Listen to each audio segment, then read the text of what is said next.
नमस्कार, मैं हूं अंजलि और आप देख रहे हैं आरपीएस समाचार।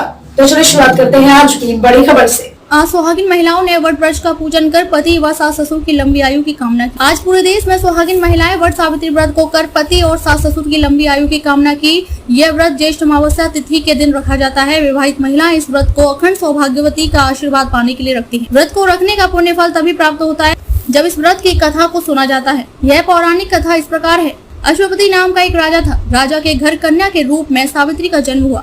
जब वह विवाह योग्य हुई तो राजा ने अपने मंत्री के साथ सावित्री को अपना पति चुनने के लिए भेज दिया। सावित्री ने अपने मन के अनुकूल वर सत्यवान को चुन लिया। सत्यवान महाराजा धुम्रसेन का पुत्र था, जिनका राज्य हर लिया गया है और अंधे हो गए हैं और अपनी पत्नी सहित वनों में रहते थे। वहीं जब सावित्री विवाह करके लौटी तो नारद जी ने अश्वपति को बधाई दी। साथ ही नारद मुनि ने यह भी भविष्यवाणी करते हुए कहा कि सत्यवान अल्पायु का है, उसकी जल्द ही मृत्यु हो जाएगी। नारद जी की बात सुनकर राजा अश्वपति का चेहरा मुरझा गया। उन्होंने सावित्री से किसी अन्य को अपना पति चुनने की सलाह दी, परंतु सावित्री ने उत्तर दिया कि आर्य कन्या होने के नाते जब मैं सत्यवान का वरण कर चुकी हूँ तो अब चाहे वह अल्पायु हो या दीर्घायु, मैं किसी अन्य को अपने हृदय में स्थान नहीं दे सकती। कुछ समय बाद सावित्री के पति की अदर पीड़ा के चलते मृत्यु हो जाती है, जिसके बाद सावित्री अपने पति को एक बरगद के पेड़ के नीचे लेकर बैठ जाती है। बिना अन्न जल किए कई दिन तक तपस्या करती रहती है और वह अंत में यमराज से अपने पति को वापस मांग लेती है। यमराज को सावित्री के तपस्या से प्रसन्न होकर उन्हें पुत्रवती होने का वरदान देना पड़ता है। उसके बाद यमराज उनके पति को लेकर चल देते हैं। सावित्री यमराज से कहती है, आपने वरदान झूठा दिया है, क्योंकि मेरे पति को तो आप लेकर जा रहे हैं, मैं पुत्रवती कैसे हो सकती हूँ। इस पर सावित्री के पति को वापस जीवन दान देना पड़ता है। उसी समय सावित्री ने एक बरगद वृक्ष की जो सुहागिन महिलाएं आज के दिन पूजन करें वह सौभाग्यवती रहे। तभी से आज का यह पूजन किया जाता है। संपादक रघुनाथ प्रसाद शास्त्री की रिपोर्ट। दोस्तों नमस्कार, आप देख रहे हैं आरपीएस समाचार। मैं हूं आपके साथ रघुनाथ प्रसाद शास्त्री। इस समय हम जनपद उन्नाव के फतेहपुर 84 क्षेत्र में हैं। यहां पर आज बरगदाही अमावस्या है। अमावस्या के दिन बरगद की पूजा महिलाएं कर रही, माताएं बहनें कर रही, जिनसे हम ये जानेंगे कि ये पूजा क्यों की जाती है, इसका क्या प्रभाव होता है, इससे क्या लाभ होता है लोगों को जो पूजा करने वाले लोग हैं। माता जी जरा बताइए कुछ।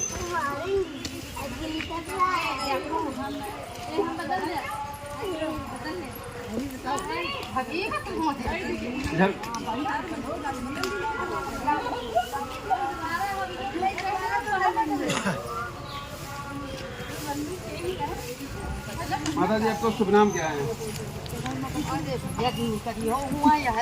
तो हेमा कौन सी गलत काम कर रही है? ये पूजा अगर नाम ना भी बताएं कोई बात नहीं, अगर ये बताइए कि ये पूजा क्यों की जाती है ये बताइए। सत्यवान के प्राण यमराज ले जा रहे थे, उसमें सावित्री ने वचन डाला कि हम ऐसा ऐसा करेंगे तो हमारा सुहाग वापस आ जाएगा। तो उन्होंने यही काम किया, वट की पूजा की और उसके प्राण मतलब यमराज से अपने मांगे कि हमारे पति का जो प्राण है वो वापस कर दो, हम हमेशा यही वट पूजन करेंगे। तब से जो है ये वट पूजन हो रहा है। हाँ, तब से वट पूजन इसका मतलब है इस व्रत करने से बच्चों का और पति का रक्षा के लिए ये व्रत किया जाता है। मतलब आपके कहने का मतलब ये पति और बच्चों की रक्षा के लिए ये व्रत किया जाता है। इस व्रत में क्या क्या लगता है ये तो आपको जानकारी होगी। अरे पूरा श्रृंगार का सामान तो आप बताइए, जैसे कि जो लोग नहीं जानते होंगे उन लोगों को। श्रृंगार का सामान पूरा लगता है और फल में खरबूजा महत्व ज्यादा है और बाकी तो फल कोई भी चढ़ा सकते हैं। इसमें व्रत विधि कैसे व्रत को किया जाता है पूरा? अरे उसमें बरगद बनते हैं, 12 पूरियाँ बनती हैं, माला बनाया जाता है कच्चे धागे का, वो चढ़ाया जाता है, श्रृंगार पूरा चढ़ाया जाता है। पूजन करके पूरा दिन रहा जाता है या क्या किया जाता है? पूजन करके फिर जलपान कर दिया जाता है, खाया भी जाता है। अच्छा, पूजन तक ही इसका व्रत का विशेष महत्व। और ये जो धागा लपेटा जाए इसके बारे में कुछ जानकारी दे पाएंगे? क्या आपको जानकारी है कि ये धागा जो लपेटा जाता है बरगद के पेड़ में ये क्यों किया जाता है?